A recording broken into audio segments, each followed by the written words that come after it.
Murillo nace en diciembre de 1617, aunque es bautizado en enero de 1618. Se trata de uno de los mejores pintores de la historia. Formado en un naturalismo tardío y de gran sensibilidad, tiene un fuerte carácter religioso. Fue bautizado en la parroquia de la Magdalena, pero no en la que conocemos actualmente como tal, sino la que estaba emplazada en la plaza de la Magdalena. Es el hijo menor de 14 hermanos. Su padre, barbero, Gaspar Esteban, y su madre pertenecía a una familia del gremio de la platería, María Pérez Murillo. A los 9 años queda huérfano, tenía fama de bonachón y quedó bajo la tutela de su hermana Ana, casada con un barbero también cirujano, Agustín. La relación debió ser bastante buena porque lo nombra albacea testamentario. En 1645, con 27 años, se casa. Y en 1656, con 38, queda viudo. Se forma en el taller de Juan del Castillo, pintor que probablemente estuviera emparentado con su madre. Tuvo una breve estancia en Madrid, amparado por el genio Velázquez. Sevilla en el siglo XVII seguía controlando el monopolio de Indias. Tenía una de las sedes de la Santa Inquisición, también en esta se encontraba la Casa de la Contratación y la de la Moneda. La ciudad contaba con 130.000 habitantes a finales del siglo XVI. Esta población se vio disminuida a consecuencia de la peste y la expulsión de los moriscos.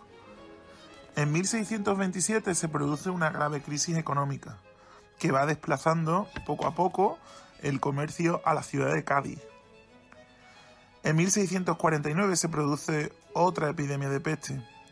La población se reduce a la mitad, 60.000 habitantes. Y sobre todo se ven afectadas en esta pérdida de población las parroquias del norte, San Gil, San Julián, Santa Marina. La ciudad contaba con 70 conventos en esta época. En 1665 se produce un importante encargo por parte de los capuchinos a Murillo: la realización de una serie de pinturas para exornar el retablo mayor y otras partes de la iglesia. Para el retablo mayor se conciertan 9 pinturas, presidiendo el jubileo de la Porciúncula. En la parte de arriba, a ambos lados, tenemos a San Antonio de Padua, San Félix Cantalicio con el niño. En una parte media tenemos a San José, San Juan Bautista en el desierto. En la parte baja, Santa Justa y Rufina. En el otro lado, San Leandro y San Buenaventura. La famosa Virgen de la Servilleta y también una pintura de la Santa Faz. El jubileo de la Porciúncula representa a San Francisco de Asís, probablemente uno de los santos cristianos que más devoción incita. Este santo, nacido en el siglo XII, decidió entregarse a la religión después de tener una juventud disipada. Fue seguido por un gran número de discípulos, a los que congregó en una pequeña ermita, la Porciúncula, levantada a los pies de la colina de Asís. Allí pasaría buena parte de su vida y allí moriría poco después. En la Porciúncula fue donde se le ocurrió el milagro con el que tradicionalmente se ha relacionado esta pintura. Inspirado en la leyenda de la vida de San Benito y con orígenes en el siglo XIV, siente la llamada de la fundación de la orden, los franciscanos, punto de partida de la orden de los capuchinos que aparecería después y que pertenece a esta de los franciscanos.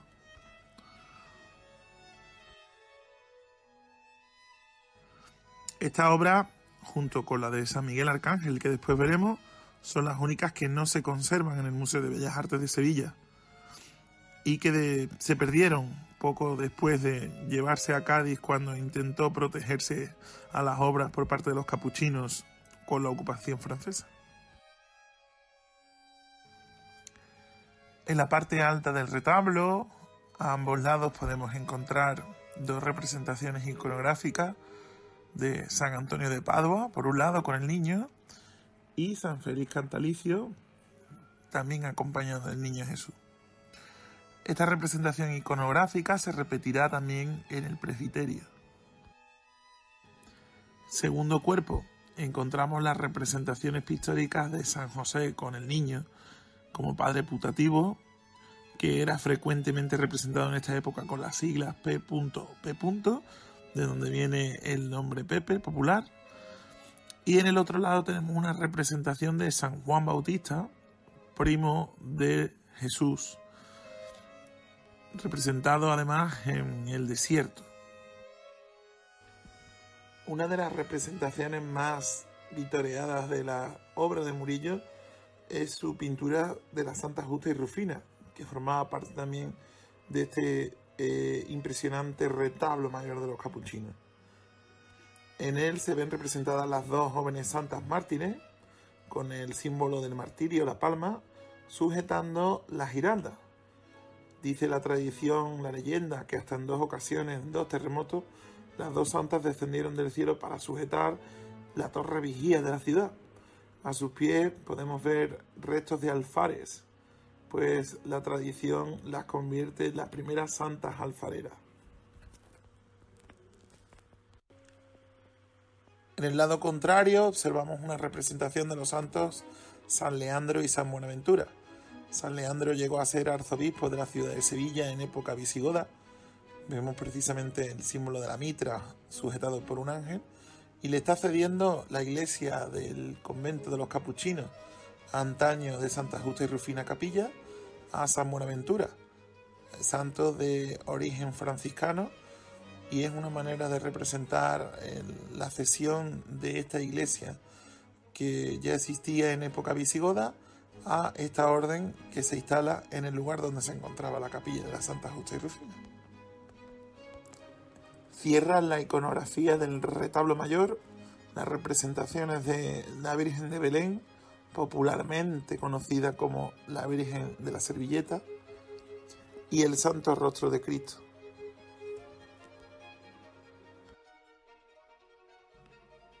El programa iconográfico de la iglesia conventual continuaba también en el presbiterio. En él se encontraban 4 pinturas, de las cuales 3 se siguen conservando en la ciudad de Sevilla y una actualmente se encuentra en un museo de Viena. Para la exposición de Murillo y los capuchinos se ha rescatado esta pintura que representa a San Miguel Arcángel. En un primer plano aparece el santo matando al demonio. Las otras 3 pinturas que se conservan en la ciudad de Sevilla, en el Museo de Bellas Artes en concreto, representarían al Ángel de la Guarda. Esta pintura originariamente se encontraba justo enfrente de la del Santo Miguel Arcángel, que ya hemos descrito antes. Otras 2 pinturas muy interesantes son la de la Anunciación y la Piedad. En ambos casos se pretende representar el principio y el final de la vida de Cristo.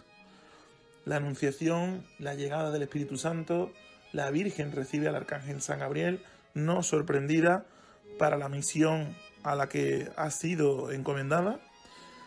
Y justo enfrente de la Piedad, la Virgen con la imagen de Cristo en un primer término, sosteniéndolo en su regazo, el final de la vida del Mesías.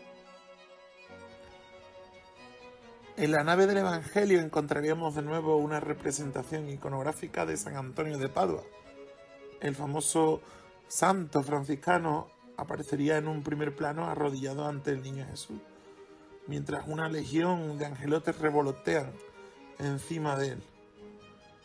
También la Inmaculada Concepción del Padre Eterno presidiría esta nave del Evangelio, destacando especialmente la figura del Padre Eterno sobre la figura central de la Inmaculada y la representación del pecado bajo esta. Y en último término, la representación de San Francisco abrazando a Cristo. La figura de San Francisco de Asís, fundador de la Orden de los Franciscanos, en un gesto de humildad abraza la figura de Jesús. En la nave de la epístola se encontraba una representación de la adoración de los pastores. San José, la Virgen y el Niño aparecen recibiendo los regalos de los pastores que merodeaban junto al pesebre. También aparecen 2 representaciones de San Félix de nuevo, recibiendo al niño Jesús por parte de la Virgen, y Santo Tomás de Villanueva dando limosna a los pobres. Finalmente, el coro estaría presidido por una representación de la Inmaculada Concepción, conocida como la doncella, la niña, una representación bastante tierna de esta advocación que tan popular hizo Murillo. Mención aparte, y aunque no formara parte del programa iconográfico del convento de los capuchinos, en el museo podemos apreciar otras importantes obras del genio sevillano. Así, por ejemplo, aquí tenemos otra de las representaciones de la Inmaculada, probablemente la más conocida, la colosal, que preside la sala principal de este Museo de Bellas Artes. Esta Inmaculada Concepción procede del convento Casa Grande de San Francisco, convento que se levantaba en el actual solar de la Plaza Nueva y del que la ciudad se ha nutrido de importantes obras de arte como esta maravillosa Inmaculada Concepción. Aunque no pertenece a ninguna exposición concreta sobre el año Murillo, en una iglesia muy conocida del centro de Sevilla, la iglesia de Santa María de la Blanca, conservamos aún una imponente obra de Murillo que representa la última cena de Cristo. Quizá los franceses, cuando expoliaron la ciudad de obras de arte importantes, olvidaron u obviaron que esta obra pudiera pertenecer al catálogo del genio Murillo, pues en esta misma iglesia fueron saqueadas otras obras de este autor. La Hermandad de la Caridad es uno de los grandes símbolos de la ciudad del siglo XVII, fundada con fines misericordiosos de ayuda al enterramiento a todo tipo de personas. En el año 1640 deciden crear una nueva iglesia, reformar todo el espacio que ellos tenían. Fecha clave para esta hermandad es la entrada, poco después, del insigne sevillano Miguel de Mañera. En esta reforma de la iglesia del templo interviene Murillo, junto a otros artistas importantes del momento, como Valdés Leal, pintor, Pedro Roldán, imaginero, o Bernardo Simón de Pineda, retablista. De las originales obras de Murillo no se conservan todas, sino que se conservan 4 grandes pinturas. La primera de ellas, de la que vamos a hablar, en ella se representa la figura de San Juan de Dios, trasladando a los enfermos. Una de las reglas importantes de esta hermandad, que establecen en estas pinturas el programa iconográfico que fue contratado. Justo enfrente de esta pintura de San Juan de Dios podemos encontrar otra de Santa Isabel de Hungría curando a los tiñosos, que representa otra de estas reglas pertenecientes a la hermandad, la de tratar con afecto a aquellas personas que deben ser tratadas. El Instituto Andaluz del Patrimonio Histórico, importante institución que tiene su sede en la ciudad de Sevilla, ha restaurado 2 grandes obras de este Hospital de la Caridad que llevan la firma de Murillo. Gracias a esta restauración vamos a conocer la calidad de estas 2 importantes pinturas, que además contarán con una exposición especial para ellos en este año de Murillo. Por un lado tenemos la representación de Moisés haciendo brotar agua del manantial, una figura central de Moisés y a su alrededor una legión de personas que celebran el brote milagroso de este agua. Es importante señalar que aquí se pretende dar un especial significado al hecho de dar agua a los necesitados. Destaca de manera especial la figura del niño subido al caballo, que señala a la figura central de Moisés. Por otro lado, la pintura de la multiplicación de los panes y los peces. En este caso, la figura principal es el propio Jesús, que aparece bendiciendo el pan del que ha generado este milagro. Otro niño sostiene junto a San Pedro una bandeja con peces y en el fondo vemos el resto del populacho celebrando este importante hecho. A un lado podemos observar como unas mujeres atónitas contemplan el milagro que allí se ha producido. Se trata, sin duda, de una de las más celebradas composiciones de Murillo. En el espacio Santa Clara de Licas, perteneciente al Ayuntamiento de Sevilla, encontramos una muestra titulada Murillo y su estela, donde veremos algunas importantes obras de Murillo y su repercusión en el círculo artístico más inmediato. Encontramos en esta primera sala una Inmaculada Concepción conocida popularmente como la de Aranjuez, actualmente en el Museo del Prado. ¿Y de qué manera influenció esta representación, no en particular la de Aranjuez, sino en general de las que realizó, en la obra de otros autores, como por ejemplo la escultura de la Asunción de la Virgen de Pedro Duque Cornejo en Córdoba, traída para esta exposición, o para la obra de otros artistas como Cornelio Schutz, artistas posteriores como Domingo Martínez? En otra sala podemos encontrar otras representaciones de santidades como el venerable Padre Fernando Contreras, que se encuentra en el Ayuntamiento de Sevilla, que lleva la firma de Murillo, la venerable Sor Francisca Dorotea, también del mismo autor, en el Cabildo Catedral de Sevilla, o una representación de Santa Rosa de Lima, que se encuentra en Madrid.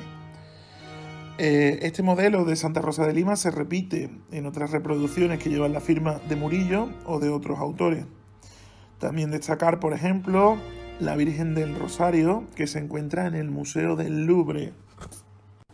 La influencia de Murillo fue muy importante, sobre todo a artistas que aparecen después, como es el caso de Esteban Márquez, considerado un seguidor de Murillo, o de incluso artistas que nacieron siglos después de la presencia de Murillo en la ciudad de Sevilla, como Alonso Miguel de Tobar. Muy celebrada es su representación de la Divina Pastora, advocación que no nace en la época de Murillo, sino que nace en el siglo XVIII y que tiene una representación aquí de Alonso Miguel de Tobar. Para concluir, dos importantes obras que llevan la firma de Murillo. Por un lado, Los Niños de la Concha, que representan a San Juan Bautista y al propio Jesús, como si estuvieran retratados en la infancia, con todos sus atributos. Y por otro lado, la popular Virgen de la Faja, pintura que estuvo durante mucho tiempo en la ciudad de Sevilla, perteneciente al Ducado de los Montpensier, y que ha sido rescatada de una colección privada para poder ser vista en este año especial de Murillo. En ella se representa a la Virgen joven con unos angelotes tocando instrumentos y la Virgen en el momento de cambiar los pañales a su hijo, a Jesús, una imagen tierna y de gran unción sagrada, que cierra esta primera parte de este vídeo dedicado al año Murillo. Te pido por favor que si te ha gustado el vídeo, lo compartas, me sigas también en mi canal y sigas también la página de Facebook y Twitter Conociendo Sevilla. Próximamente más entregas sobre otros vídeos y cosas interesantes de la ciudad de Sevilla y su cultura.